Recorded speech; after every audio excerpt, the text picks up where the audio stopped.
नमस्कार दोस्तों, मैं सुजीत स्वागत करता हूं अपने यूट्यूब चैनल में। आज हम बताने वाले हैं कि रेट एनालिसिस। रेट एनालिसिस क्या है, इसे क्यों किया जाता है। रेट एनालिसिस किसी भी कंस्ट्रक्शन फील्ड में, चाहे किसी भी काम के लिए रेट एनालिसिस करना क्यों जरूरी होता है। रेट एनालिसिस के लिए उसमें क्या क्या कंपोनेंट्स हैं, क्या क्या उसमें वर्क आते हैं जो रेट एनालिसिस में ऐड किए जाते हैं। तो आज वीडियो में बने रहिएगा। रेट एनालिसिस के लिए एक बिलिंग इंजीनियर को, एक टेंडर भरने वाले को और कॉन्ट्रैक्टर को भी बहुत अच्छा फायदा होगा। पूरी आज की वीडियो आपके लिए है। तो जैसे यहाँ पर दिया है कि रेट एनालिसिस, अब हम बात करते हैं कि रेट एनालिसिस क्या होता है। देखो, रेट एनालिसिस वह प्रक्रिया है जो किसी कंस्ट्रक्शन काम को एक यूनिट, जैसे एक यूनिट चाहे ब्रिक वर्क हो गया हो, 1 MQ ब्रिक वर्क हो गया है, 1 स्क्वायर मीटर प्लास्टर हुआ हो, या फिर 1 MQ हमारा कंक्रीट हुआ हो, उसमें उस काम को खत्म करने में उसमें लागत, मटेरियल की लागत, ट्रांसपोर्टिंग की लागत और ओवरहेड, कॉन्ट्रैक्टर प्रॉफिट, सब चीज जोड़ के जो अंतिम रेट दिया जाता है उसे बोलते हैं रेट एनालिसिस। इसका मेन मुख्य काम है, टेंडर भरने में काम आता है, बीयूक्यू में, कास्ट कंट्रोल में काम आता है। तो हमें इसलिए रेट एनालिसिस, किसी भी चीज का कोई भी काम करने जाए पहले, उसके पहले हमें रेट एनालिसिस करना बहुत जरूरी होता है। तो चलिए हम एक एक करके सब देखिए सीखते हैं। रेट एनालिसिस के बारे में हमने बता दिया। अब बात करते हैं कि रेट एनालिसिस के मुख्य उद्देश्य। अब इसके मुख्य उद्देश्य क्या है, क्या एम्स है रेट एनालिसिस करने का। तो हम एक एक करके इसे लिखते जाते हैं। जैसे किसी वर्क की वास्तविक लागत निकालना, जैसे वर्क की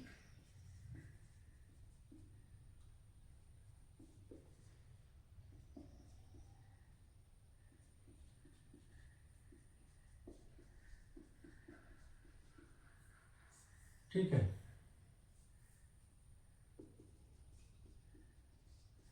किसी भी वर्क की वास्तविक लागत निकालना। ठीक है। अब दूसरा है, देखिए, टेंडर के लिए सही रेट निकालना, सही रेट मिलना। टेंडर के लिए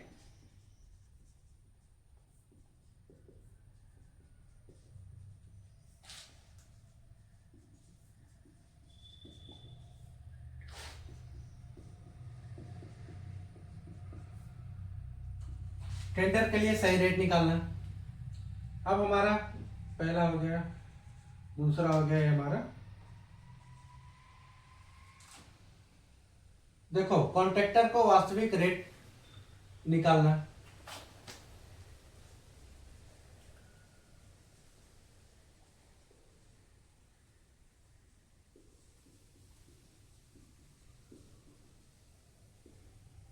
वास्तविक रेट मालूम होना।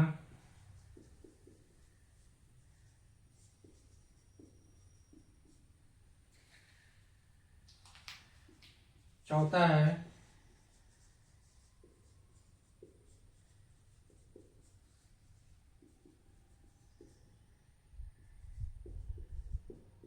प्रोजेक्ट कास्ट को कंट्रोल करना। अगर हमको सही चीज रेट मालूम पड़ गया, इस काम में इतना खर्च आएगा, तो प्रोजेक्ट कास्ट सेव कर सकते हैं ना, बचा सकते हैं ना। और अपना पांचवा है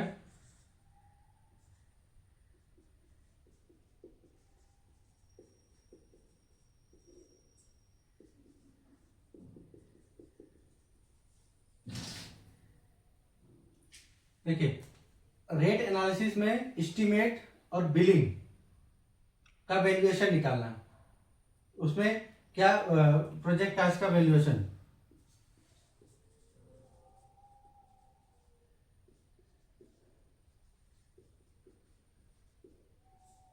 ठीक है। और एक्स्ट्रा आइटम, जो हमारा एक्स्ट्रा आइटम कभी कभी होता है, एक्स्ट्रा आइटम को कंट्रोल करना। ठीक है, उसके बारे में एक्स्ट्रा आइटम जो होता है उसको हम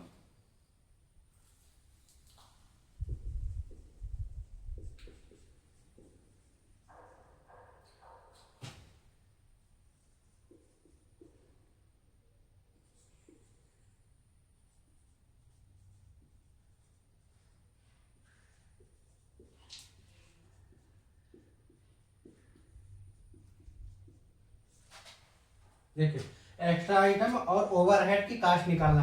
कोई भी काम करेंगे एक्स्ट्रा आवर का आएगा उसमें, और उसमें ओवरहेड खर्च आएगा, कुछ अदर एक्सपेंशन भी आ जाता है, तो इसका कास्ट निकालना।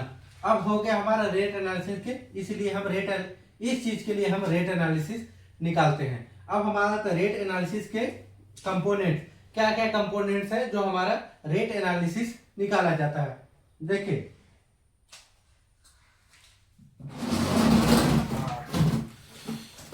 हम लिखते हैं पहला सीमेंट,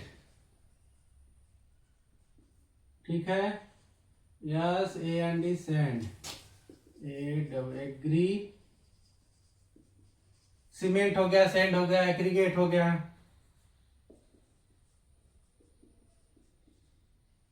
ब्रिक्स हो गए, और अपना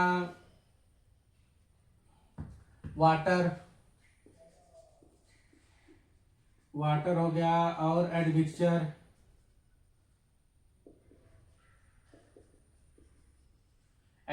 हो गया।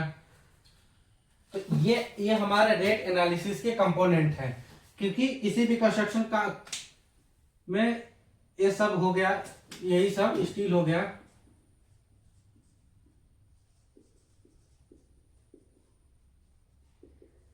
शटरिंग मटेरियल,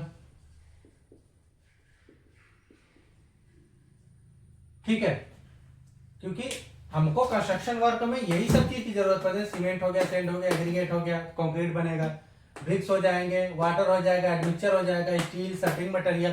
तो ये हमारे क्या है, रेट एनालिसिस के कंपोनेंट्स हैं। अब करते हैं लेबर कास्ट। वीडियो में बने रहिए, पूरा एकदम जानकारी आज देंगे धुआंधार। लेबर कास्ट कैसे निकालते हैं। पहले हम बोलते हैं लेबर, ठीक है, उसके बाद क्या आएगा, हेल्पर, ठीक, उसके बाद मेसन,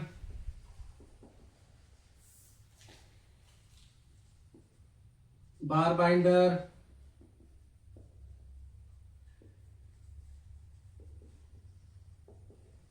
कारपेंटर हो गए, अपना इलेक्ट्रीशियन हो गया, सलाट हो गया। सलाट किसको बोलते हैं, जो कोटे का काम करते हैं, स्टील का, ग्रेनाइट, पत्थर का काम करते हैं, उसको सलाट बोल सकते हैं। तो ये तरीके से पूरे हमारे कारीगर लोग जो भी हमारा काम उसमें करते हैं। तो ये हो गया लेबर कास्ट। मटेरियल एनालिसिस हो गया, लेबर कास्ट हो गया। अब हम निकालेंगे प्लांट एंड मशीनरी। अब हमारे आगे चौथा प्लांट एंड मशीनरी, क्योंकि हमको प्लांट की जरूरत भी पड़ेगी, मशीनरी की भी जरूरत पड़ेगी। तो इसमें क्या क्या चीज आएंगे प्लांट एंड मशीनरी में, देखिए पहला आएगा हमारा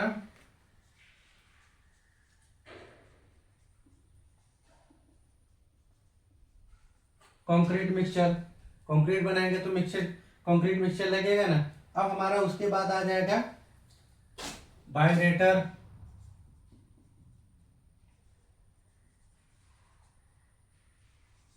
आ गया हमारा। कंक्रीट करेंगे तो उसके लिए हमको वो चाहिए वाइब्रेटर।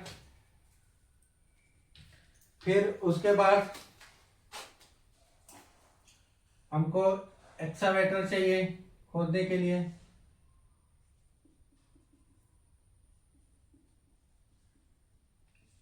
जेसीबी हो गया, पोकलैंड हो गया, ठीक है, ये सब चीज चाहिए अपने को। फिर उसके बाद अर्थ क्लेमर हो गया कॉम्पैक्टर के लिए, रोलर लिख देते हैं, या फिर अर्थ क्लेमर, अर्थ क्लेमर हो गया। तो हमें एक कंस्ट्रक्शन कंपनी में हमें क्या क्या चीज, मशीनरी और प्लांट की क्या क्या जरूरत, जैसे कंक्रीट बनाने के लिए एक प्लांट की जरूरत है, मिक्सचर मशीन की जरूरत पड़ेगी, और एक्सीवेशन के लिए हमें जेसीबी, पोकलैंड, ट्रैक्टर या डंपर, कंक्रीट करेंगे vibrator machine, cutting machine, needle vibrator, ये सब चीज हमको, ये हमारी होगी मशीनरी। ठीक है, अब आते हैं ओवरहेड चार्ज। ओवरहेड चार्ज क्या होता है? जो साइट के अलावा ओवरहेड चार्ज होता है, जो साइड एक्सपेंशन होता है, उसको ओवरहेड चार्ज बोलते हैं। जैसे क्या होता है कि साइड ऑफिस में कुछ खर्च आते हैं। ठीक है, अब इलेक्ट्रिसिटी आती है,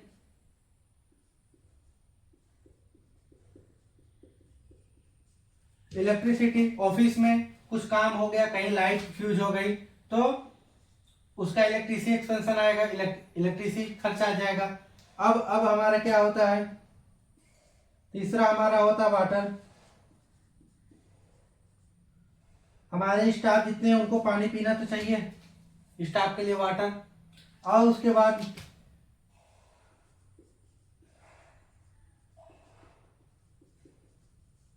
सुपरविजन, हमारा कोई मेन स्टाफ आ गया, उसका सुपरविजन के लिए उस पर जो खर्च आएगा वो। ठीक है, अब उसके बाद हम आते हैं, जैसे कि सुपरविजन हो गया, अब यही लिख देता हूं, सेफ्टी मटेरियल, जो सेफ्टी हम परचेज करेंगे, safety shoes, helmet, jacket, safety belt, ये सब चीज ओवरहेड चार्ज में आता है। जैसे कि साइड ऑफिस का खर्चा, इलेक्ट्रिसिटी खर्चा, पानी का, सुपरविजन का, सेफ्टी का खर्चा, ये सब चीज ओवरहेड चार्ज में आता है। अब आते हैं कंक्रीट प्रॉफिट, कॉन्ट्रैक्टर प्रॉफिट।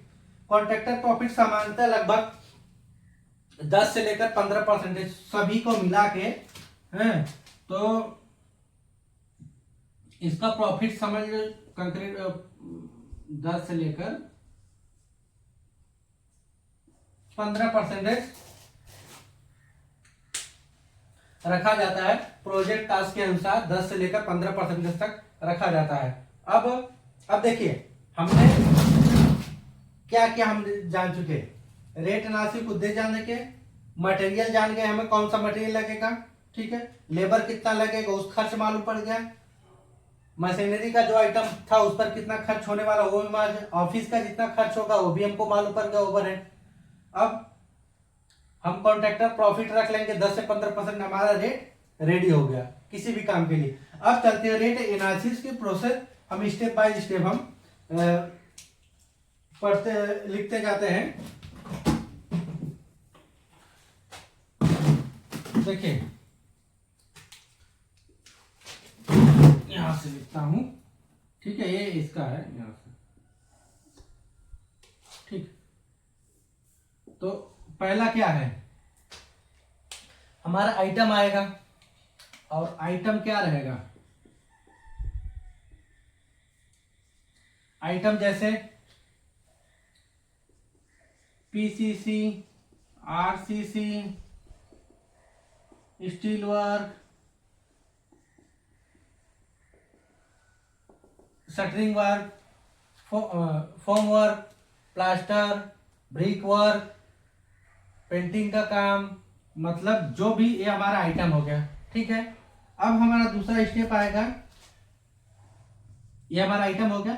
अब उसकी यूनिट, आइटम की यूनिट, जैसे एम क्यूब में हो गया, स्क्वायर मीटर में हो गया, स्क्वायर फीट में हो गया। ठीक है, तो ये हमारी यूनिट हो गई। अब क्या करेंगे, प्रति यूनिट मटेरियल। ठीक है, अब तीसरा है हमारा प्रति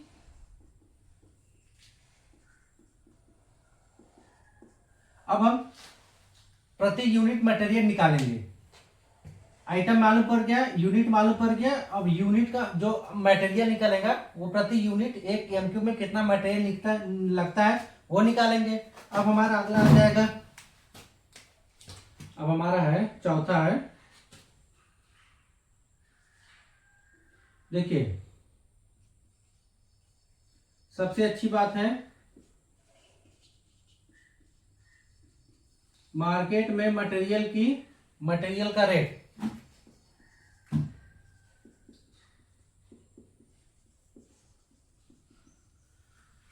ये जानना जरूरी है कि मार्केट में कौन सा मटेरियल किस रेट के हिसाब से मिलता है, उसके हिसाब से हम रेट डिसाइड करेंगे ना। ये हो गया, ठीक है। अब हमारा पांचवा आ जाएगा, लेबर रिक्वायरमेंट फाइंड आउट करेंगे।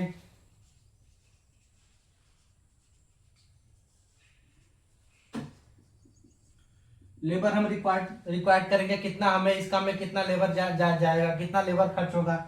अब उसके बाद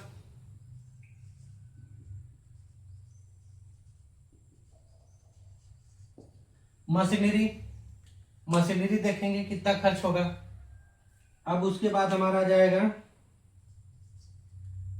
ट्रांसपोर्टिंग,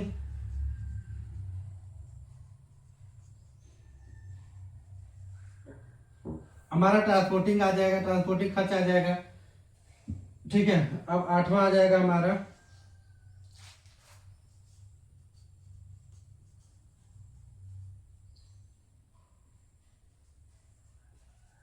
ओवरहेड आ जाएगा, ओवरहेड खर्च आ जाएगा, ठीक है।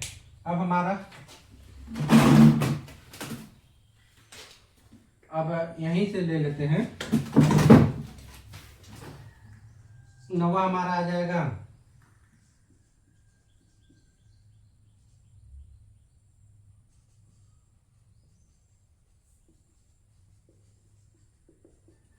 कॉन्ट्रैक्टर का फॉर प्रॉफिट जोड़ लेंगे।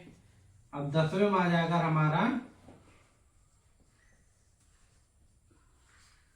10वें हमारा आ गया फाइनल रेट। देखिए रेट एनालिसिस के कैसे हम रेट एनालिसिस करते हैं। पहले जो आइटम होता है उसका कौन सा आइटम है, कौन सी इसकी यूनिट है, कि एक unit M cube square meter में, जो भी प्रति यूनिट एक यूनिट में कितना मटेरियल जाता है, जैसे कि एक एम क्यूब रिक्वायर पे 500 ईंट जाती है, ऐसे निकालेंगे। और मार्केट में ईंट किस हिसाब से मिल रहा है, क्या रेट मिल रहा है, उस पर लेबर कितना हमारा काम है, कितना एम क्यूब काम है, उस पर लेबर कितना जाएगा, मशीनरी खर्च कितना होगा, ट्रांसपोर्टिंग हमारा क्या खर्च होगा, ओवरहेड खर्च, हाँ, और कॉन्ट्रैक्टर का प्रॉफिट जोड़ के तब हमारा जाके फाइनल रेट निकलता है। चलिए ये तो हुआ नहीं, अभी मैं एक एग्जांपल से इसको मिटा के एक एग्जांपल सेट करता हूं। इसको आप स्क्रीनशॉट ले लीजिए। इसको अभी हम मिटा के एक एग्जांपल से हम पूरा एग्जांपल देकर बताते हैं। एक ब्रिकवर्क का एग्जांपल ले लेंगे, ठीक है। इसको मिटा देते हैं। चलिए दोस्तों, अब हम एग्जाम्पल के माध्यम से चलते हैं। हमारे एग्जाम्पल क्या लेते हैं, ब्रिक वर्क। कितना, 1 एम क्यूब तो ब्रिक वर्क के हिसाब से रेट एनालिसिस करते हैं। चलिए अब मजा आएगा, अब गर्दा उड़ेगा। देखिए हमारा ब्रिक कितना हो जाएगा, सपोज दैट ब्रिक हम ले लेते हैं 5500 का ब्रिक हो गया। और उसके बाद इसमें आएगा सीमेंट 800 का हम सीमेंट ले लिए, 2 बोरी 3 बोरी जो भी है। अब सेंड आ जाएगा, सेंड हम समझ लीजिए कि 1000 रुपये का हमारा सेंड चला गया, ठीक। 1000 रुपये का हमारा सेंड हो गया। अब सेंड के बाद हमारा क्या आएगा,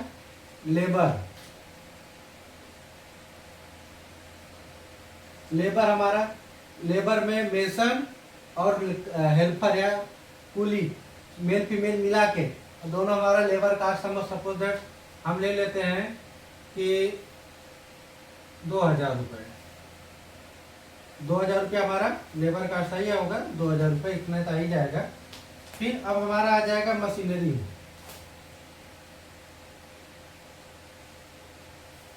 खर्च। हमारा मशीनरी खर्च समझ लो 200 रुपया हमारा ज्यादा आएगा एक ग्रुप करने में।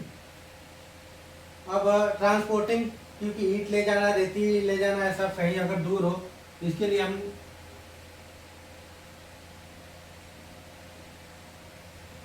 ट्रांसपोर्टिंग 500 रुपया हम ले लेते हैं। ठीक, ये हमारा आ गया, एक एम क्यूब में इतना सामान, इतना पैसा का खर्चा हो रहा है।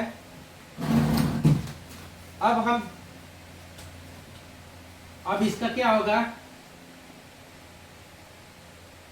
Direct cost. डायरेक्ट कॉस्ट ये हमारा आ जाएगा 5, 6, 7, 7,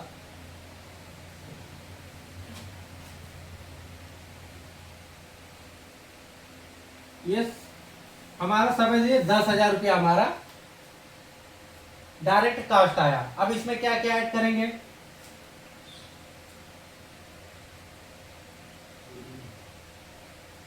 ओवरहेड कितना, 10% करेंगे तो 10% ओवरहेड करेंगे तो कितना आ जाएगा हमारा, 10% 1,000 का निकालेंगे तो 100 रुपया आएगा। ठीक है, पहला ऐड करना है। दूसरा हम कॉन्ट्रैक्टर प्रॉफिट,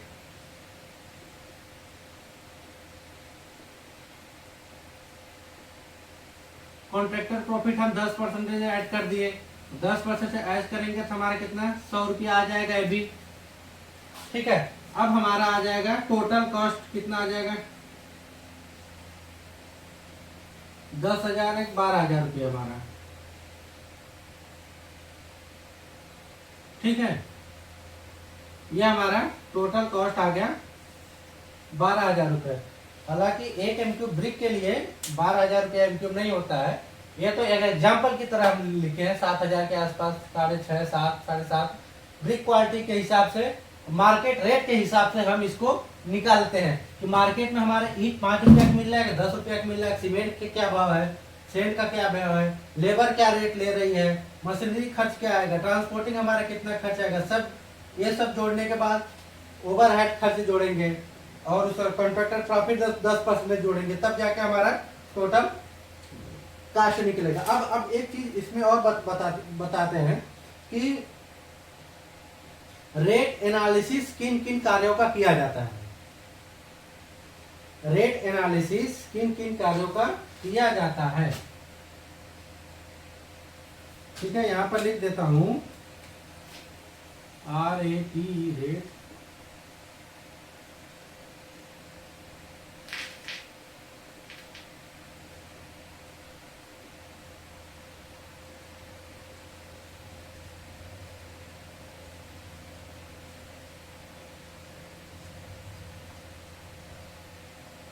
किन किन कार्यों का रेट एनालिसिस किया जाता है। अब देखिए, पहला काम देखिए कैसे कैसे ये हम डिसाइड करेंगे।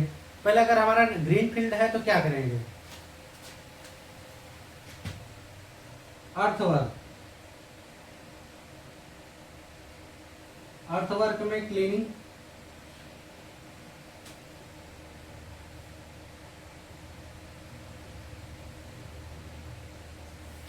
उसमें क्लीनिंग आ जाएगा, एक्सकवेशन आ जाएगा, खुदाई आ जाएगी।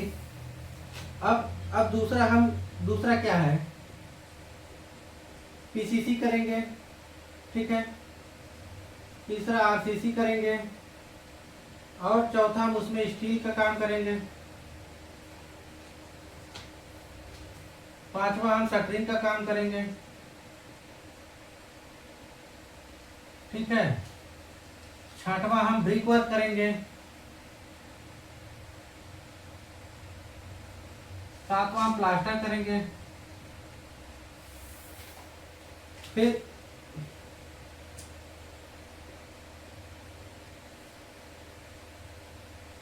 आठवां इलेक्ट्रीशियन का काम करेंगे।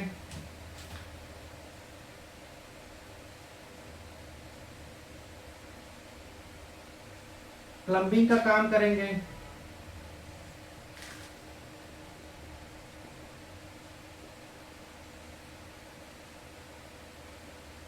फिनिशिंग वर्क में क्या आएगा, पेंट,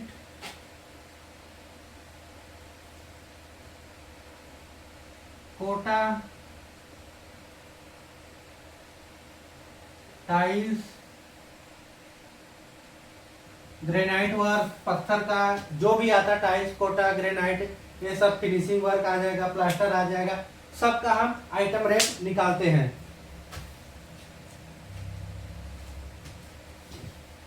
ठीक है, तो ये सब चीज का इन इन इन चीजों का हम आइटम रेट निकालते हैं। अब हम चलते हैं कि अगर, हाँ सही बात, रेट एनालिसिस के लिए क्या क्या आपको डॉक्यूमेंट चाहिए निकालने के लिए। सबसे अच्छी बात देखिए, लिख देते हैं रेट एनालिसिस के लिए डॉक्यूमेंट।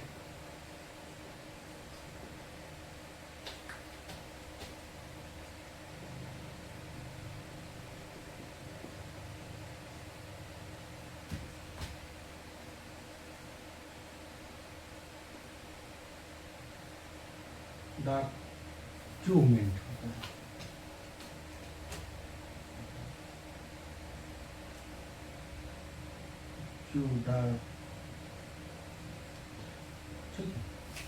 रेट एनालिसिस में हमें क्या क्या डॉक्यूमेंट की जरूरत पड़ेगी। देखिए अब लिखते जाते हैं, बताते जाते हैं। पहला होता था BOQ, इसको बोलते हैं बिल ऑफ क्वांटिटी। अब दूसरी बात है, BOQ मिल जाएगा तो ड्राइंग चाहिए ना, ड्राइंग हो जाएगा। अब हमको चाहिए करंट मार्केट रेट।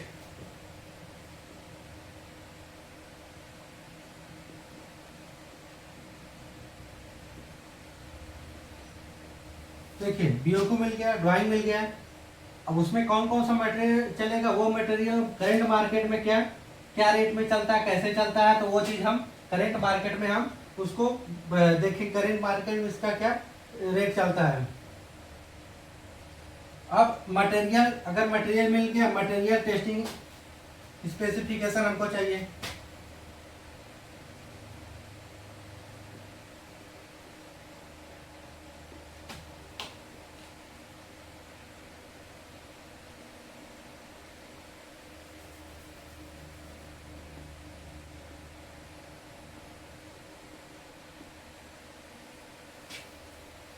स्पेसिफिकेशन,